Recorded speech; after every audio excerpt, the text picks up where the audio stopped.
They're all different too. These Memphis people don't like the Knoxville people, right? It's all like, yeah, I got it. That's cool. Well, good to see you guys. We're in trouble. Don yelled at me, guys. We got to go. Forward, back. That's dummy proof almost.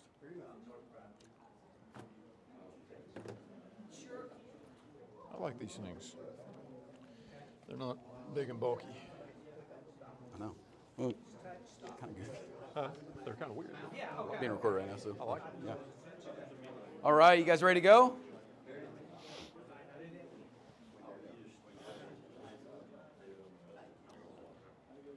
Thank you all for taking just a minute to be with us. So far, you having a good time at Connect Conference? Yeah. You get like a spiritual concussion with all this information, just taking it. Let me encourage you to get some processing time too, take a breath, think about what you're receiving. We hope that today, in this particular session, we can get down into the weeds and be a little bit practical with you. So my name is Anthony Rex. This is Pugh, my partner. Our other partner is Marcus back there. You guys say hi to Marcus. He is on tomorrow at 10 a.m. too, right? 9 a.m. Where are you going to be? Main auditorium. Get there at 9 a.m. Our buddy Marcus love listening to preach. We all work for an organization called Be One, Make One, and we exist to help empower disciple making, both in individual people's lives, which we're going to talk about today, and then also with churches and their leadership teams. So if you're interested in that, tomorrow at the same time, same place, we're going to talk about what we call Church on Mission, which is a process and a pathway we take church leadership teams through to help them discover and develop a disciple-making strategy and then how to deploy that in their local congregation. I'll just share quickly a little bit of our heart. We deeply believe that we've got great days ahead of us. Do you all agree with that? Amen. You sure? Okay. We have incredible amounts of hope. But we do not believe that our answer is going to be found in some sort of unlocking of a new program or brushing up on just one particular doctrine, and then all of a sudden the church is going to be vibrant and thrive again. We believe the restoration effort that is tasked with us today is a restoration of New Testament mission in our New Testament churches. Jesus Christ gave us a disciple-making mission, and we don't want to just be people who sort of beat on that drum from the top down. We want to come underneath and help individuals feel confident in how they can do that and participate, as well as help church leaders develop strategy and really deploy that in their congregational life. So, all that being said, today we're going to talk about life on mission. And to get started, I'll tell you, there's 110 commandments that Jesus gave in the New Testament, the 4 gospel stories. 110 times Jesus looked at somebody and told them to do something. Now, when you get down to the end of it, the list of all the different things that he told people to do, as you group them together into similarities, there's one that jumps out off the page that is the biggest one of what he told people to do. 40 times out of the 110, it's the largest majority, Jesus simply said, "Follow me." Now that commandment, right? Follow me, which literally means just to come be a disciple of Jesus. Our English word, the best translation of disciple is really apprentice, what it means to be an apprentice of Jesus, to live with him, to walk with him, to look like him, to act like him. The idea of following me, though, leaves a lot of us sort of going, well, where and how and what are we going to do? We kind of wonder about that. And so today we're going to actually take you through a particular tool here in just a minute when we talk about life on mission.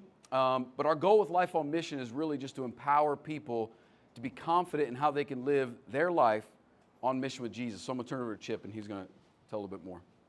Yeah. So a life on mission. Think about that phrase, life on mission. Really, I want you to think about it in 2 ways, that we are following the lead of Jesus and practicing the way of Jesus. Now, think about those 2 sides. One puts me right behind Jesus. I'm following in his steps. Yeah? And that's really what following is I'm following behind him, doing what he does, going where he goes. Now, I don't know about you, if I'm honest with Matthew, Mark, Luke, and John about where Jesus went, I haven't always felt like I'm going where he goes, right? To the people that he went to, to the circumstances he lived his life under. I was looking in my personal reading this morning. I was in Hebrews chapter 5. 8 and 9 says that he was a son and he learned obedience by the things he suffered. I don't know if I want to go into the suffering that Jesus went to, right? I'll be honest. But if we're a disciple of Jesus, he says that's exactly what you will do. You will go where I go. But if I want to go where he goes, I'm going to need to grow like he grew. Yeah? And so I need to practice his ways. If he went to these places and he went to these people, how did he end up at those spots? Well, it was the way he practiced and expressed his everyday life. So we're going to look at a tool in a moment that will show you the skills of Jesus and how we can practice those from day to day. But before we look at that tool, we want to show you the pathway that we take people through. So if you don't mind, I'm going to insert a little commercial here that you don't have to pay for either, by the way. This is free. And we're going to give you information on that. The QR codes, where are they at? Keep going. You're going to grab those. Keep going. Okay. So we're going to give you something that has a QR code on it that today you could go and begin a short course on what it means to live your life on mission. And we call that Encounter, and we encourage you to go through that and share it with whomever you want.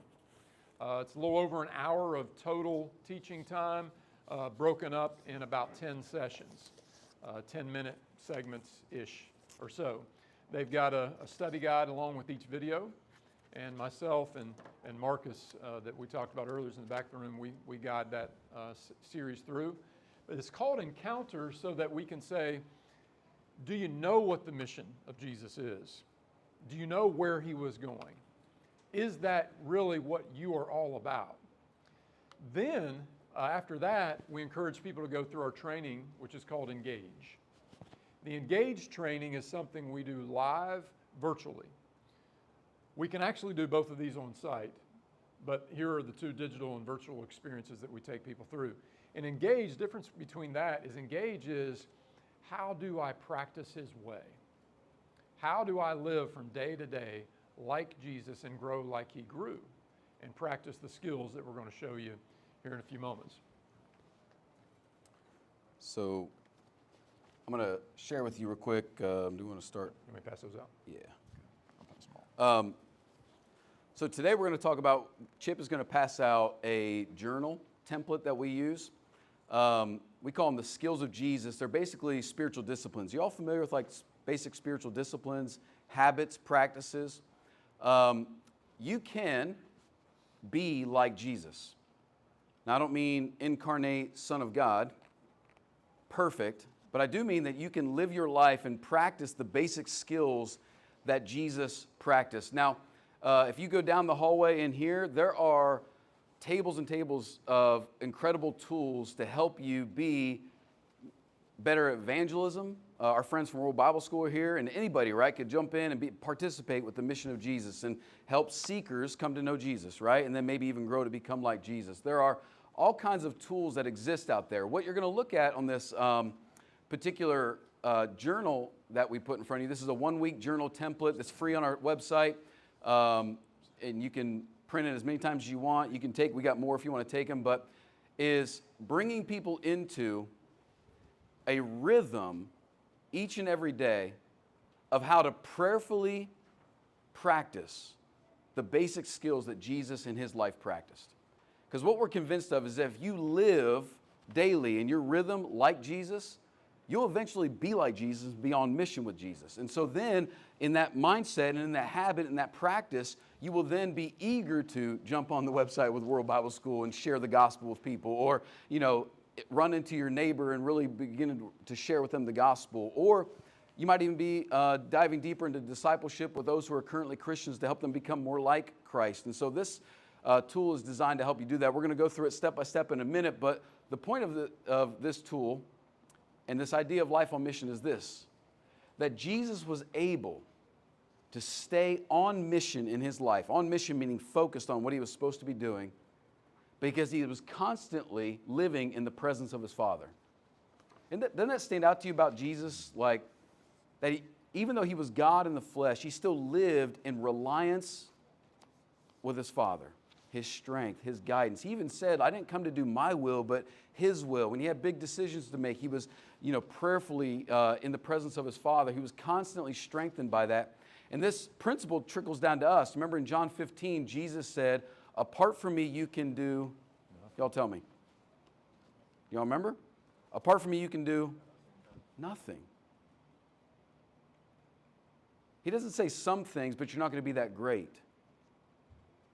He genuinely says, apart from me, if you're separate from me, if you're not walking with me, you're not going to be able to do anything. And so we're going to come into this particular journal.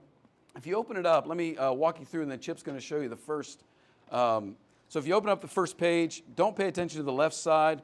That was borrowed legal jargon. You can share this with anybody you want, okay? So sorry about that. That's on our website. It's fixed.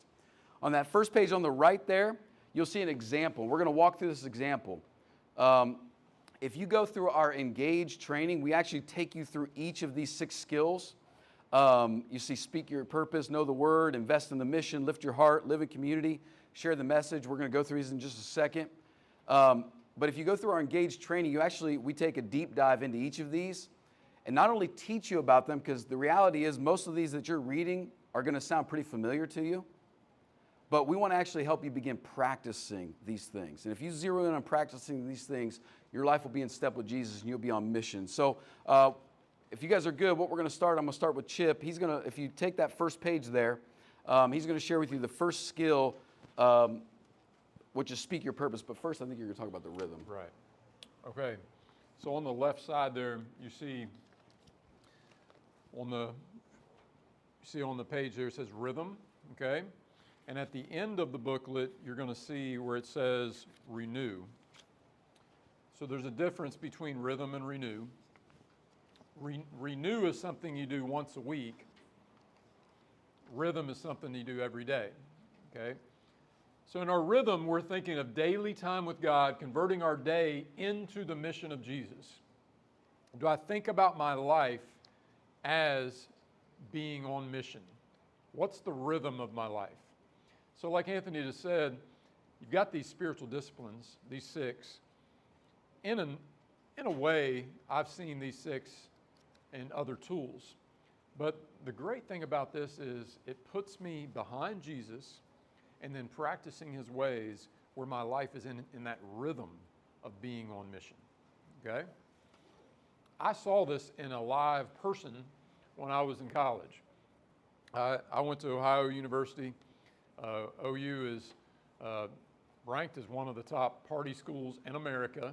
I don't really know if that's true because I haven't been to every party school in America, but I know they definitely knew how to do it there. And it was crazy, especially Halloween time is where we kind of get that name from.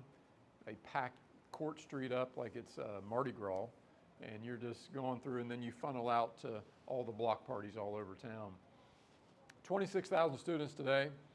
When I entered college, I was a football player. I knew no one. It was about 20,000 students then. When I entered the college, I was given a roommate, and he was from Denver, Colorado. I'm from Parkersburg, West Virginia. We got to know one another and found out that he did not know the Lord, had no background in church, zero. And in fact, had never really even thought about it. At 18 years of age, never really thought about church or anything. So getting to know him and seeing his perspective was very interesting to me. I just, as my custom was, went to worship on Sunday, right? That's what we do. And as I'm going to worship, I'm thinking, okay, I'm going to church, and then I go back and do my life, football, school, and all that. But as I began to realize that there's all these people around me that didn't live like me, I started seeing my life a little differently, and I could tell there was some tension of, am I going to live out my faith, or am I going to just be compartmentalized? And I wrestled with that for a few months in my freshman year. I invited my roommate to worship with me, which is kind of amazing when I think back about it. I was not on mission at all. I'm like, I don't know how that happened. It was only through the Lord. But the preacher there got to know Mike, my roommate. And next thing I know, I'm hearing from Mike, my roommate, that he's doing Bible studies with my roommate, with the preacher. I didn't even know he set it up. And I'm watching this happen. He takes him through the Jewel Miller film strips, literally the film strips back then, and starts going through them. And we end up baptizing my roommate. And I didn't really have a whole lot to do with it other than I took him to worship. And it like flipped a switch. I went, wow, wonder if I could make a difference with the guys around me. So I got hurt, I got injured my sophomore year. And my dad called me up and he said, I want you to go to a gospel meeting. It's right down the road. And you're going to see this guy named Willie Franklin. And Willie, I know every crowd I go to in our fellowship, people usually know who Willie is. And if you don't, that's okay. But he is the most on-mission man I've ever known. So I went and heard him preach, and I was just enthralled with the things, the stories he's telling. And I thought, what is this all about? Getting up every day, trying to live your life for Jesus. Like, I didn't see life that way. I saw it as going to church and then going doing your life. And he was bringing those two things together. So I went and spent a week with him just to see him in action. Saw him how he went about his life in the community with his family and everything he did. And I thought, that's what I want. I want to make a difference in the world around me. And so over the years, as he discipled me, I began to see that if I'm going to make a difference, it really is me being one disciple and making one disciple. That's really what it is be one, make one. But we needed to create some tools to help people see that. I saw it in a life, which was great, but not everybody gets to see that growing up or seeing around other people. So that's what this is. This is a summary of if I lived my life on mission and really practiced the ways of Jesus, which is what Willie was showing me. These are the 6 skills. You might phrase them other ways, but these are the summary. So speak your purpose would be the first one. Click. I'm going to go forward and we'll come back to renew in a minute, just so I can keep my train of thought. So, speak your purpose. Speak your purpose, not speak the mission. The mission is one. You and I have the same mission. Go, therefore, and make disciples of all nations. But we have a different purpose. In the scriptures, you might see the term gifting, spiritual gifting, Romans 12, 1 Corinthians 12. But what we teach is, if you look at your life comprehensively, similar to what Paul was telling Timothy, look back at who taught you, his grandmother, his mother, right? Then look at the gift that's within you and fan that into flame. And then see where he has assigned you and where that gift is expressed and how it can serve others. That's your purpose. And so we have a tool that we go through that helps you develop your purpose statement. You can see in the example at the beginning of the book, this is part of Anthony's. I am a priceless son of God, long before I ever performed for God. For me, I'm a coach designed to train leaders to pursue 100% of who God created them to be. I affirm those God sends to me. I empower them to serve, and I inspire them with truth. Part of that is my purpose statement. Our purpose statement also has within it who taught you, what Jesus did in you. I'm a follower of Christ. Where are you from? The way he shaped you. It's very powerful to see someone go through that process and embrace who God made them to be. And today, I said that purpose statement out loud to the world and to myself and to the enemy and praise God for it and step into what he has for me. But what's really great is as you develop that and you're reflective of it, every day you can grasp a piece of it.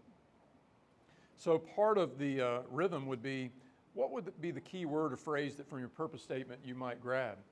Jesus did this. I am the light of the world. I am the gate. I am the good shepherd. He spoke, I am. In fact, The very identity and character of God in Exodus chapter 3 is I am, right? So God is I am. So as soon as we say I am, we are embracing the very nature of God. But then what did Jesus do while he was discipling those men? You are. You are the salt of the earth. You are the light of the world. He looked at Peter and he said, Simon, you are Petros. You're like a rock. Hey, James and John, you are sons of thunder. That's the way Jesus did his ministry, is he grabbed people and he spoke purpose into them. And how awesome it is for you to embrace the purpose that God has for you. So this would be the rhythm. Now, maybe what I can do is point back to the renew. So the renew in the back of the booklet is what I would do at the end or at the beginning of my week as I'm anchoring in, and I'd write that out again. So as I write my entire purpose statement out, I'm remembering what God has done through me, where I find my identity, and I think about where He has me on target for this week. Okay? Well, identity is a pretty powerful thing. If you watch what's happening in our world today, any movement of culture is rooted in identity. It tries to shape people with identity. And so that's one of the big things that Speak Your Purpose really is about. And so if you go through our Engage training, we actually walk you through step by step, almost like an algorithm, and you figure out a way to declare your own purpose. I've got one. And then this daily piece is, what do I need today to be reminded of so that I live into the way God has called me to live? And so there's different ways that you can do that. The second one you see there is know the word. Now, we picked this phrase specifically. This is spending time in the Word of God. And there are countless ways to do this, right? You can read 3 chapters a day, 5 days a week, have the weekend to catch up. That's a rhythm of way to read the Bible. You can read the New Testament every 30 days. You got to read 8 chapters a day. You can read the Old Testament in every 90 days. You got to read 10 chapters a day to do that. You can read chronologically from January to December. Have you got anyone ever done that before, like chronological reading? We don't really care what tool you use to read the Bible. We do care, though, that you end up knowing the Word, and there's a difference. In John chapter 5, Jesus came to people who knew the Scriptures better than anyone else living at that time, and He said, you search the Scriptures because you think in them you find life, but they testify about me. And that sends a warning to us that you can win the Bible Bowl and lose the purpose of what Scripture is really trying to tell you. Y'all follow me? Know the Word matters, because who is the Word? The incarnate Word is Jesus. And if it doesn't land you there, we're missing the point. So here's what we do. We give you 3 questions to ask. 3 simple questions. This is basic. If you go to seminary, they teach you this. It's called exegetical Bible study, inductive Bible study. There's all kinds of different ways to say it, the fancy ways. But here's 3 questions. You pick a passage. I recommend, personally, what I've found to be most effective in my life, I don't know why we created, like, you got to get through the Bible in a year, like why we forced that, and then you get to February and you're in Leviticus and you give up, and then you're like, well, I got to wait till January next year to start over. Like, I don't know why we created 1 on-ramp and 365 off-ramps for Bible study. It's not smart. So what I'll do is I'll say, you know what, I'm going to spend some time in Jeremiah. I don't know how long it's going to take me. Guys, I wrote this example a couple months ago. I'm still only on chapter 32. I'm not racing anybody to get through it. You see what I'm getting at? I'm just spending time in it. So take a chapter or take a section of thought. Don't take just one verse, but a section of thought. So Jeremiah 24 is the example here. And here's the 3 questions. If you can learn to ask these 3 questions, you will do very, very effective Bible study. Now, you're going to need one tool, and that is a basic Bible, commentary. The ESV Study Bible's pretty good. There's some other ones like I can't remember the new something commentary about the Bible. You're going to need some tool. But the first question, to help you with this first question, is this. What in this passage is being said to the original hearers? Now pause for a second. You got to know why this is really important. One of the biggest mistakes people do with the Bible, this is why we don't really read hard passages, is because we go, well, what does this mean for my life? Well, you won't know what it means for your life until you know what it meant for them who was receiving it. So the book of Ephesians, Paul was writing it to a church in Ephesus, right? The Holy Spirit inspired, it's from God, it's for Christians, it's application. There's application for today, but until you actually do good, objective, not subjective about you, objective Bible study, ask this question: what's being said to these people? Then that leads you to the second question. Okay, so now that I know what's being said to these people, what is eternally true in this passage? So if y'all picture like a lowercase n, can you picture a lowercase n or an upside down U? You're starting on this side going, what's being said to these people in Ephesus, Jeremiah writing to, Judah, whatever. You lift it up to the top, what is universally true? Then it leads you to the third question. So now, what is applicable? What's God saying to you? So in Jeremiah 24, if you're not familiar with it, there's a message of hope inside there. I mean, over and over, Jeremiah, right? The weeping prophet. This is going to stink, guys. You're being sent out. It's going to hurt. It's going to be struggling. And when you're reading that passage, what jumped out to me was the people who are sent into the dispersion by God, right, would be the ones, in Jeremiah 24, he tells them, they were going to be the ones who were going to come back and rebuild Jerusalem. And it was going to be important work of God. Now, here's how you got to do question one. Marinate on this for a second. What is he saying to them? What was going on? And if you were one of those people sent into the dispersion, would you have been discouraged if you were kicked out of Jerusalem? Would you have think, God's brought judgment on me? What have I done to deserve this? God has abandoned me. You see, their mind would have been thinking that, right? But Jeremiah's word to them was, God's going to bring you back. There's an important work to be done. So that second sentence is the second question. Therefore, God does not waste moments of trial and difficulty if we stay faithful to Him, right? Even if He's refining me and disciplining me, does God waste difficult moments? Proven ultimately in the cross, right? He doesn't overcome the cross. He leveraged the cross to save the world. He overcomes those difficult moments. So therefore, if that's true, the third sentence you see there, what's God saying to me? So in that moment, God's telling me the moments when I feel alone, abandoned, afraid, maybe even punished, if I'm faithful to Him, He can refine me and make me useful to Him. Do you see how that works? You get that out of Jeremiah 24 if you follow these three questions. So again, I don't care if you do 3 chapters a day, 5 days a week. I don't care if you read 8 chapters a day, 1 chapter a day, go sit in the Sermon on the Mount for 3 months if you want. I don't care. Ask these 3 questions to understand what God is trying to say to the hearers, universally true, and then to you. And if you spend time in the Word, God will begin to really speak into your life. So the third skill is invest in the mission. Invest in the mission. Jesus walked along the seashore and He looked for people that He can invest in. That's where He found Peter, James, and John. But there was a rhythm of His life that put Him into touch with those people, right? This morning, on my way here, I got to practice this rhythm while I was driving, because I was by myself. Sometimes I do it in my chair. Sometimes I do it while I'm walking down the street and praying. But this morning it was while I was driving, and I prayed for you. I didn't know who would be here, but I said, God, I'm going to that room, to that place. Put me in front of the right people with the right words, the right time, and let me just invest. And this was a little unique situation, isn't it? I don't get up and go to seminars and teach in this way every day. Yesterday, I went on the campus of Tennessee Tech, and I knew that I would be around some people there. So I said, God, put me in front of the right people. I'm investing my time, my resources, and put me in front of the right people. So invest is about action. It's about opportunity. It's not about saying anything yet. It will be when we get down to the last skill, for sure. But for now, I just want to be there. I just want to be useful to God. Good.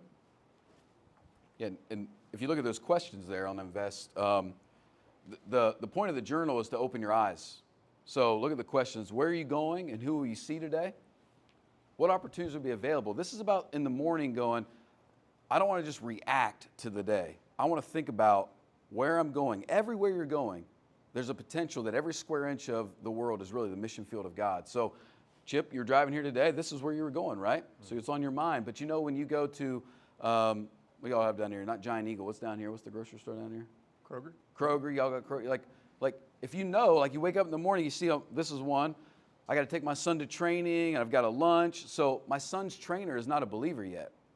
So that morning, I'm going to see him today. God, I'm praying for this guy. I call him EMAC. If there's an opportunity, I want to just share the gospel with him. But I want you to open the door. Do you see how now EMAC's on my mind?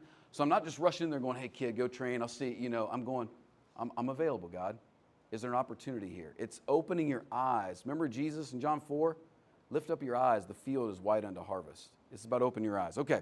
So the next skill is lift your heart. You guys know we're talking about prayer here. Again, we chose these words very specifically. If you look, here's the best way to use this tool.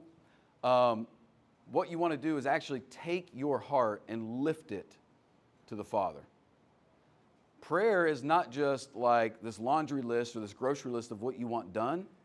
It's about asking God to carry the things that you are carrying yourself, to lift them to Him. That's what Jesus did. And so we give you some. Now you can come up with your own. The main thing with lift your heart is being aware of your heart. I find a lot of people today don't slow down enough to really know what's going on in their life. They're just living at a rapid pace and reacting. So for example, I would challenge you tomorrow morning, sit down and ask yourself, what concerns do I have? What hopes am I feeling right now? Where am I thankful? My gratitude? What people are on your mind? What confession do you need to make? Where do you need help? Bottom left. What do you need to surrender? What feelings are you having? As a side note, no offense to you all in here, but most of us are really terrible at actually even knowing what our feelings are. Voices of the Heart by Chip Dodd is probably the best book that is out there for diagnosis of our feelings. Likely, a lot of us in here are really bad at diagnosing what we're feeling, afraid, lonely, scared, angry. We're not really good at doing that. But man, when you do this and then lift it to the Father, He carries it for you, okay? What strength do you need? What plans are you making? Do you see all this is about getting what's going on in here and in here onto paper so you can lift it to God and go, God, will you carry this stuff? Give me your wisdom, give me your guidance, because I want to live in step with you by your strength and by your power. That's what it means to lift your heart. Yeah, again, I was in Hebrews 5 this morning, and I saw this text again, Hebrews 5:7. During His earthly life, Jesus offered prayers and appeals with loud cries and tears to the one who was able to save His soul from death, and He was heard because of His reverence. I've told Anthony, I've told Marcus, and others that I train through this. It's probably the most immature skill in Chip is knowing how to lift my heart, because I haven't been real mindful and aware of what's in my heart to lift to God. And as I've learned that in recent years, it's just been powerful to share that with the Lord. God, this is actually what I'm going through, so that I can share that with Him rather than me trying to fix it and saying, hey, God, will you just provide for that? I'm going to work on it while you provide. No, we're in there together. So Jesus practiced each one of these skills, didn't He? In Mark chapter 2, after He had walked along the seaside and He had invited these disciples as He was investing, it says that He saw Matthew at the tax collector booth. And He said, come, follow me. I think we can reason well enough that was probably not the first time He walked past that tax booth, And so He had been investing there as well, but He was ready to call him. Now, when He called him and He told him to come follow Him, you know what the first thing He did with him?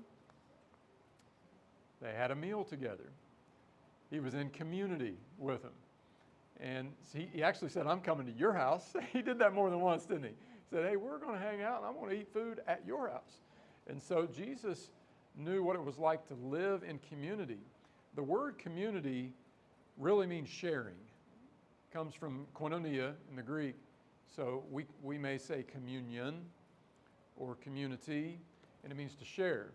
And when it comes to community in the Scriptures, Jesus shared a meal. He shared life and he shared the mission.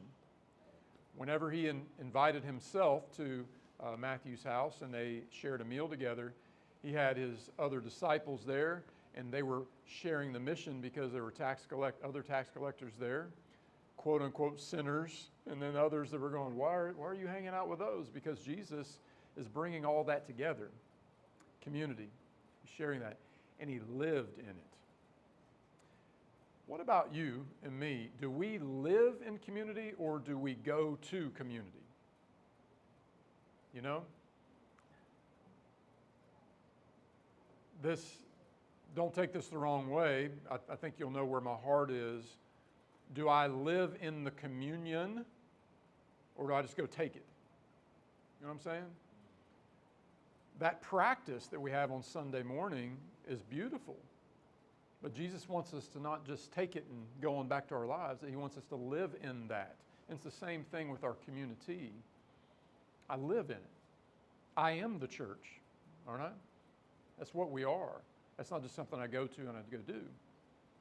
And so I live in it, and the way I can practice that rhythm to really call myself and say, am I doing this? Am I a part of this? I need to ask myself, what rhythm of gathering is happening this week? So where am I when it comes to community?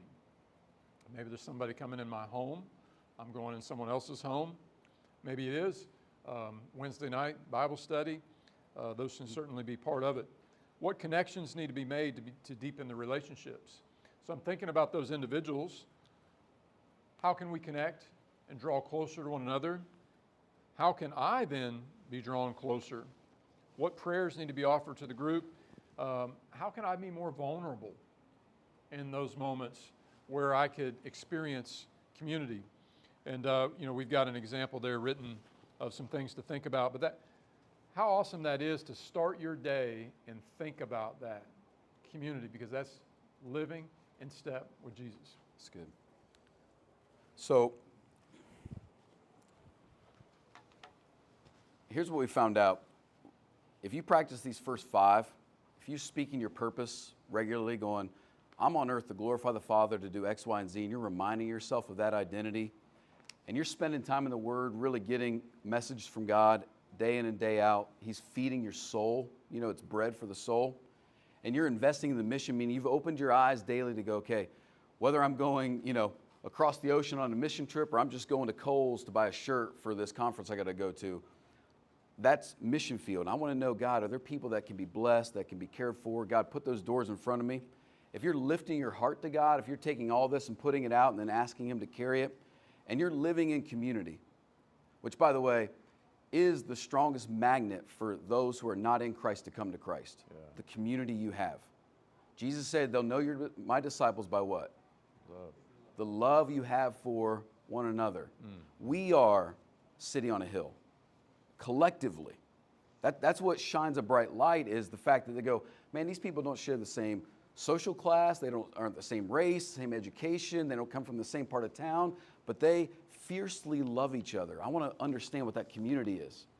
And what's unfortunate, diagnostically speaking, in our churches, what we've seen is we just go to church, and as church membership has becoming less and less socially advantageous in our culture, if all you do is make church members who just come to an event a few times a week, it's not advantageous anymore. We're going to have less and less people become church members. Does that make sense?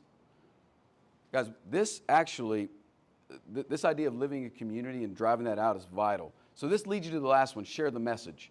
So what we like to do is tie this back to know the Word. What did you see in God's Word that you could share with someone else?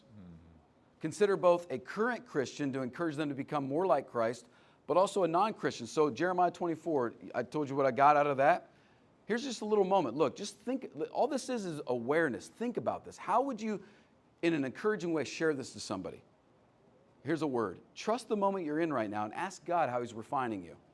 God, are you going to bring me by somebody who's having a difficulty, who needs a moment of an encouragement, and be ready to share the word, share the message, and think about how you can share the gospel with somebody. And listen, if we practice these skills, whatever tools you want to use to do that, but if you practice this basic template day in and day out, you'll find the rhythm of your life in step with Jesus. You'll find your heart becoming more and more aligned with His to love the lost and to help current Christians become more like Him. And we're convinced that what we call living on mission will happen. It's a state of being.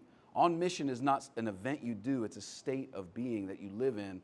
And we just really want to help, like, this idea of living on mission is not for a certain set of professionals or well-trained people.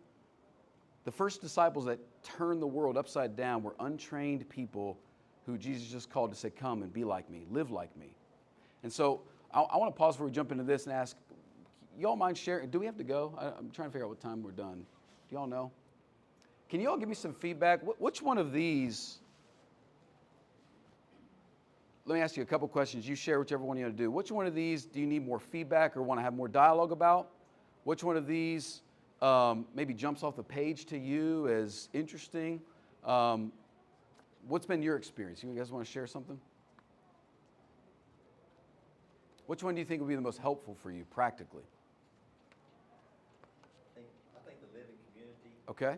We kind of get caught in our own world. Mm. I'm going to Lowe's. I got to pick up. Yep. X, Y, and Z, and yep. And I think we're too busy, and I think our schedules are too tight. That's right. And we become, like I said, selfish and self-centered, and we don't spend time in prayer saying, okay, I've got to allow some time for relationships to happen. And I think that. That's good, brother. Me personally, I think that's one that speaks to me the most because, like I said, you get on your own agendas, your own life. You got to take care of the house and the yard. We got to value it, don't we? And these questions, they're not perfect, but they're designed to make you in the morning go, like for example, you see there, I want to reach out to Tim and Clay. That's for me, because I want to make sure they know I'm thinking about them. And then I'm praying about these two marginal people, these girls in our group. That I want to make sure they get, so I'm just thinking about it. Craig? Well, something Marcus said that ties into this from his lesson. I think y'all know each other. One of the things he said, it's not about adding someone to your schedule. There you go. It's including them in your schedule. There you go. And you start thinking about that living in community. It's not like I'm adding 12 more things. Hey, how do I add this person into my life That's right. right now and include them? As I go to Lowe's. Because what does that turn into? It turns into discipleship. And that was something, that was one of the things that really stuck with me in this. Again, are you basically taking from the community or are you living in it? Those two things working together, I think. Thank you. And that line also invest in the mission too, Craig. This is the thing that's jumped out. Guys, let me tell you. Can I give you one real practical tip? You go out to a restaurant to eat. Ask your server, hey, we're going to pray for our meal. What's your name? Is there something I could pray for you about? We were in Texas, last week, Marcus? And we get into a 20-minute conversation with a lady who ends up, got her connected with the church. We were leaving the next day. But, you'd be shocked. I have yet to meet somebody go, nah, I don't want you to pray for me. Just yesterday, Tamika, pray for Tamika. She's going back to school to be a social worker. And we share with her, man, you already got a heart for ministry, We're going to pray for you that you have the courage to, you see, okay, so to your point, Craig, it's not, living on mission is not, now I got to do 13 things. I was doing 12. It's, as I do the 12, I'm on mission with Jesus. I think what Craig's pointing out too is you were there with someone else beside you on mission. So you're ministering to that person, but there's community in the mission that's doing that together. I think you're right, Craig. If I'm going to Lowe's, why not bring somebody along with me?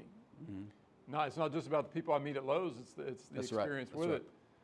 This is the joy, by the way. Go ahead, Craig. Takes somebody to lunch with you, and then you pray with the wait your server. Yeah. You're going to work, pray with your server, and you taught them how to do that. That's right. And you've included them in that. And the complication of that planning was, let's go to lunch. That's all. That's the big thing we found is this. We've made it so intellectual and so complicated. It's literally just practice. How did Jesus live his life, right? All right. What else jumped out to you guys? It's really good feedback. So a couple months ago, my wife bought me a 1968 Volkswagen bus. Cool. I've always wanted one, so she surprised me. Wife of the year? So, oh yeah, spouse of the month for sure. Yeah. But we're thinking about what to restore, right? Well, what needs it? And so I think in our congregations we have a lot of Acts 2 right already, plan of salvation, worship. And if we don't do those things, we're not the New Testament church. Come on, man. If we don't do these things, we're not the New Testament church either. And I hearing this message pop up a lot that we need to restore this, which is good. I've heard similar things.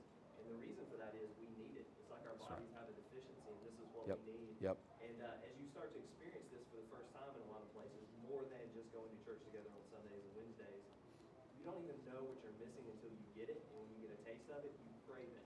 That's And right. If we're trying to do church without this stuff, the community, that's not really the church in the New Testament, the church God intended. That's right. When someone goes through a hard time, this is too hard, church isn't helping, because you're not experiencing church like it was intended to be. Man. Yeah, good stuff. Francis Chan tells a famous story about they baptized this guy who came out of the gang life in his church, and like 6-8 weeks later, they're like, where is he? And they go find him, and he goes, oh, I didn't know that was just a Sunday thing. I thought it was going to be like our gang where like we knew each other every day and hung out.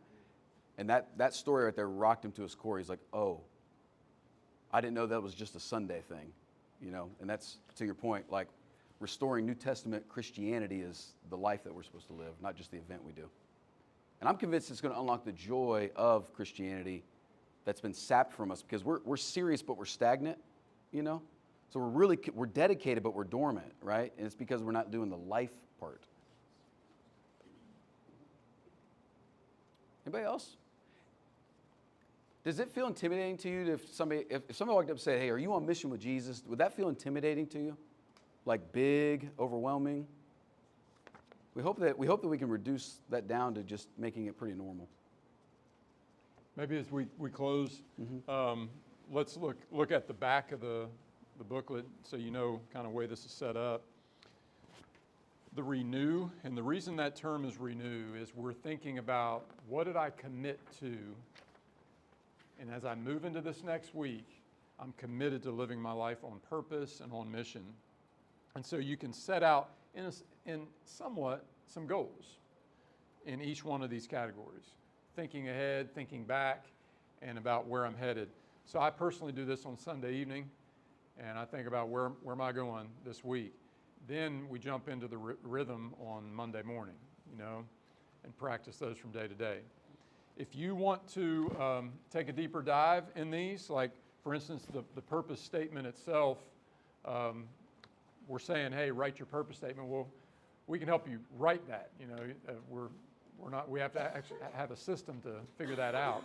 And that's in that engaged training. But click on that QR code that you have there, or jump on our website. That's Encounter. Separate those two real quick. So that's Encounter. That would be that first step of going through what it means to encounter the mission. Then we'd love for you to sign up for our Engage training. Again, it's totally free. It's going to start on August the 15th. It's a Monday. If you can't make the actual time that it meets, we record the sessions, and then you can watch them, you know, afterwards. And it'll be totally virtual, so you'll be able to jump on with us and follow through it. And it's a daily training. You'll get instruction at the beginning of the week, and then we'll help you practice these skills as you move through 6 weeks. Every skill once a week. It's going to be really exciting to go through. We've been through with several people before, but this is kind of our next initiative to invite people to. So love for you to jump in with us. Anybody have any questions or thoughts on that, or anything you need? We got plenty of these too if they want to take. Yep, if you'd like to take more of these with you, or some of those other cards with the QR code on it, feel free to grab. Yes? Is that something you're going to do on a periodic basis then? Yeah. Yes. 6 weeks, so this is the first 6 August weeks? 15th is the first one, the next one. And then we'll keep it rolling from then on.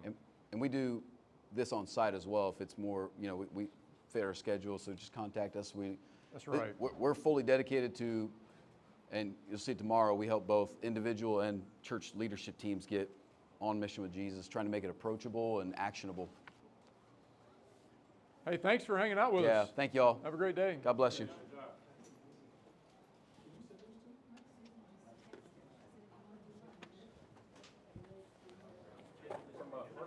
I am. I'm from Cleveland, Ohio, but I went to Ohio Valley. You're from Cleveland? Cleveland, all right. What's your name? It's got to be Rick. Yeah. Oh, Mike told us, Oh, yeah. he Because told he's us to like look out for you. Cleveland, but then maybe you work down here. Is that right? Am I getting that right? Or no, the other way? Live here, work back in Cleveland. That's what it was. Hi, well, great to I'm see you. Anthony. You're with Rick.